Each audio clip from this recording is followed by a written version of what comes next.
Hi, so the film that I'm going to be talking about today is called I'm Not There. It's by the director Todd Haynes and it is about the life of Bob Dylan.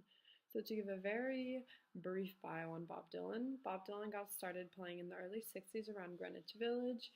He became very famous for his acoustic folk songs. He became a very prominent figure in the folk movement and in the 1960s protest movements.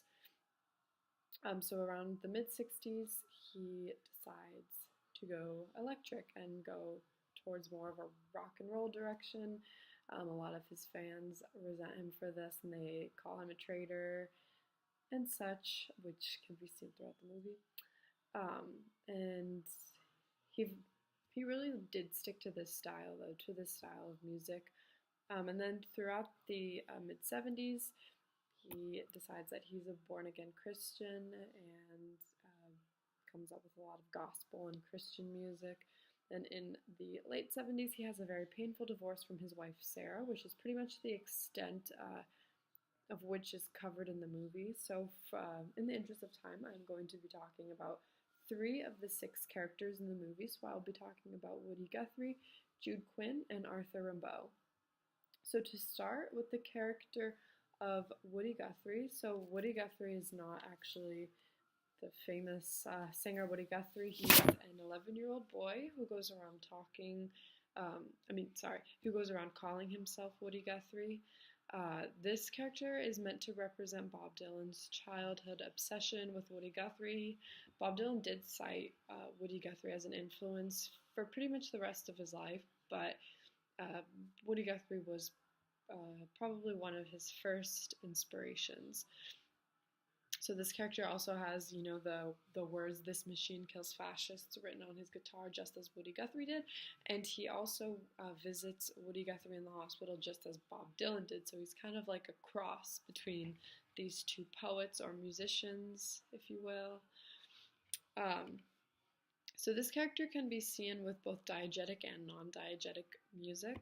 So he does sing the song "Tombstone Blues" at 10:30, or the 10-minute 30-second mark, and he sings "When the Ship Comes In" at the 36-minute mark. So one of these songs is associated with Dylan's acoustic folk period, and one of these songs is associated with his electric period, if you will, when he had the band backing him up. So this character isn't really associated with one period in Dylan's life, or in his music, I guess. But one of the things that is most important about this character is that he's always on the run, and it's very clear with the theme of changing. This theme is shown through this character. Change is a very present theme throughout the film.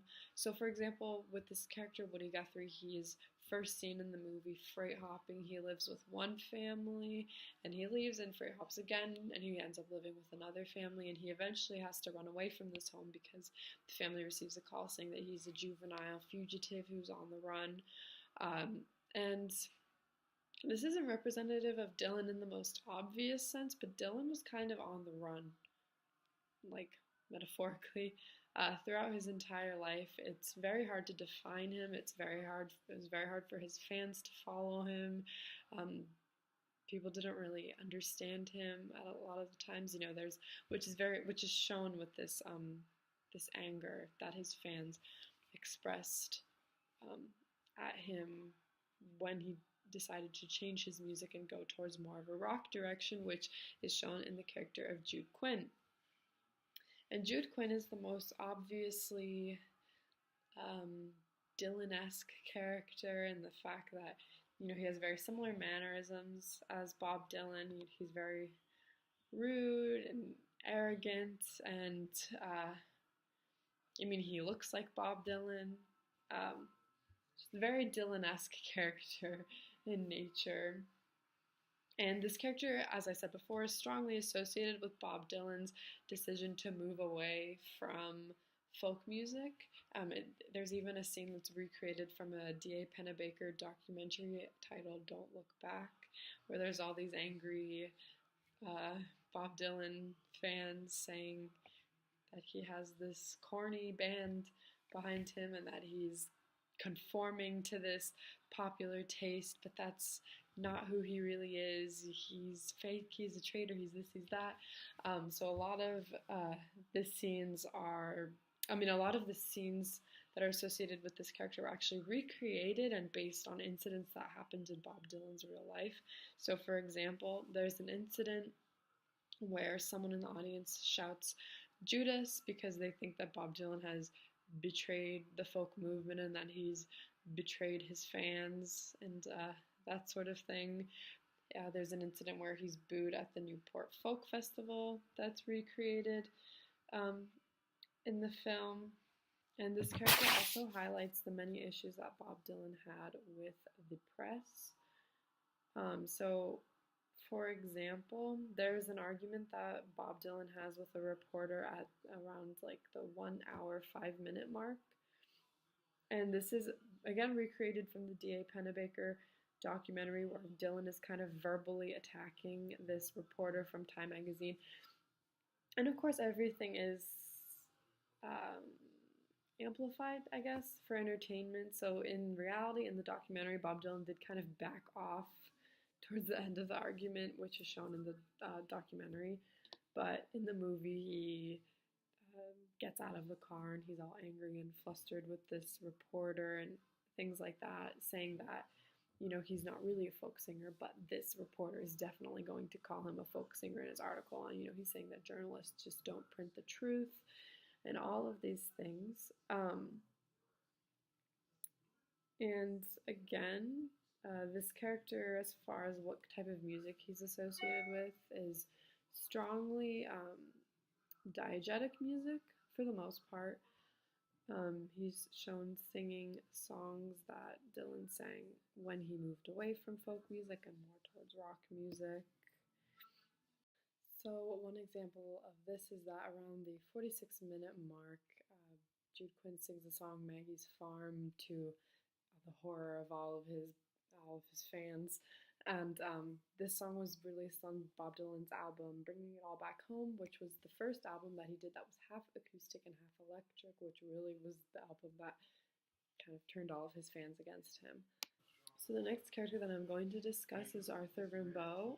Arthur Rimbaud was a French poet who lived in the mid to late 1800s, and he only wrote poems for about 5 years until he disappeared, seekingly absent elsewhere. It just seems like something Dylan would say. And he traveled and was on the run for basically the second half of his life, just kind of moving from place to place.